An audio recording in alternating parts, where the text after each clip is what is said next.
নমস্কার সবাইকে, আমি তনু নিয়ে এসেছি নতুন একটা ব্লগ। তো দেখতে থাকো। আজকে হচ্ছে শ্রাবণ মাসের সংক্রান্তি, সুতরাং আজকে তো মনসা পুজো। তো মনসা পুজোয় হাবড়ায় বড় মনসা বাড়ি মনসা পুজোর আয়োজন হবে না তা তো হতে পারে না। তো চলে এসেছি, এটা হচ্ছে আমার মামা শ্বশুর বাড়ি। তো চলো দেখাই কেমন ভেতরটা। আর এই যে গেটটাই এত সুন্দর করে সাজিয়েছে, আজকে প্রচণ্ড ভিড়। তো দেখতে পাচ্ছ বাইরে থেকেই এতটা ভিড় দেখা যাচ্ছে। আর ভেতরে একটা ছোট মেলার আয়োজন করা হয়েছে। এখানে যদি কেউ দোকান দিতে চাও নিশ্চয়ই সামনের বছর এসো। আর এখানে কি দোকান ছিল না, সব রকমের দোকান ছিল, আইসক্রিম থেকে শুরু করে জিলাপি, বাদাম, পাঁপড় আর কি না কি সমস্ত রকম দোকান আমি তোমাদের ঘুরে দেখাবো। এছাড়াও বিভিন্ন ধরনের সাজার জিনিস, ঘর সাজানোর জিনিস সমস্ত কিছু ছিল। তো দেখতে পাচ্ছ কতটা লোক। আমার আসতে অনেকটাই দেরি হয়ে গেছে, 11টা বেজে গেছিলো।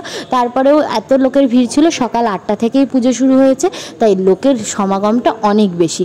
তো সবাই দেখো ছোট ছোট বাচ্চা কাচ্চা নিয়ে এসেছে। তারা কি খাবার খাবে না? পুজো দেওয়া হয়ে গেলে তারা তো নিশ্চয়ই খাবার খাবে, তার জন্য এই মেলার আয়োজন করা হয়েছে। আর এখানে প্রচুর খেলনার দোকানও এসেছিলো। তো সমস্ত দোকানই তোমাদের ঘুরে দেখাচ্ছি। তো তোমরা কারা কারা এসেছিলে এখানে পুজো দিতে নিশ্চয়ই আমার কমেন্টে বলবে। আর দেখতে পাচ্ছ এখানে কত সুন্দর করে বসেছে মেলার দোকানগুলো। আর এই নাট মন্দিরে পুরোটাই মেলা বসেছে। তো এখানে এই যে এই ঠাকুমা বসেছিল পাঁপড় নিয়ে, তাছাড়াও এই যে ঘর সাজানোর এই ছোটো ছোটো গাছগুলো, এগুলো কিন্তু অনেক সুন্দর। আমিও কিন্তু একটা গাছ কিনেছি এখান থেকে, এত সুন্দর লাগছিল। আর এই যে বাচ্চাদের খেলনা ছিল এখানে প্রচুর। তারপরে চলো মন্দিরটা দেখাই, কত লোকজন এসেছিলো এখানে। তো এই যে এখানে মন্দির, এটা হচ্ছে শিব মন্দির। আর এখানে এত ভিড় যে আমি ক্যামেরা নিয়ে ঢুকতে পারছিলাম না। তো লোকের ভীষণই লাইন পড়েছিল। আর এই যে চলো তোমাদের লাইনটা দেখাই।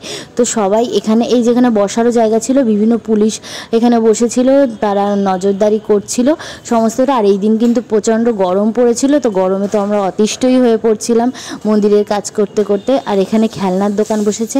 আর এখানে দেখো কতটা লম্বা লাইন দিয়ে সবাই ডালা দিচ্ছিল, অনেক লম্বা লাইন ছিল।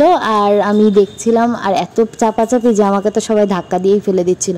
আর মায়ের মুখ দেখালাম এখান থেকে দূর থেকে। এই যে শিব মন্দিরেও সবাই সেদিন জল দিচ্ছিল। তারপরে চলো তোমাদের সবাইকে দেখি কেমন করে ডালা দিচ্ছে। এখানে সব লাইন দিয়ে ডালা দেওয়া হচ্ছিল। আর ভেতরে পুজো হওয়ার পরে ওই পাশে থেকে ডালা ফেরত দিচ্ছিল। তো গরমে তো সবাই অতিষ্ঠ হয়ে পড়েছে। তারপরে দেখো মায়ের মুখটা দেখিয়ে দিলাম।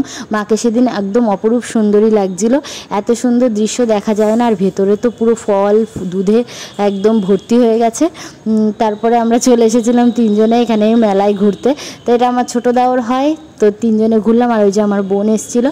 আর তারপরে আমরা আরতি দেখে নিলাম। তো আরতির দৃশ্য তোমাদের সাথেও শেয়ার করলাম, দেখো আরতিটা। আর দেখা হচ্ছে নতুন একটা ভিডিও আমার পাশে থেকে।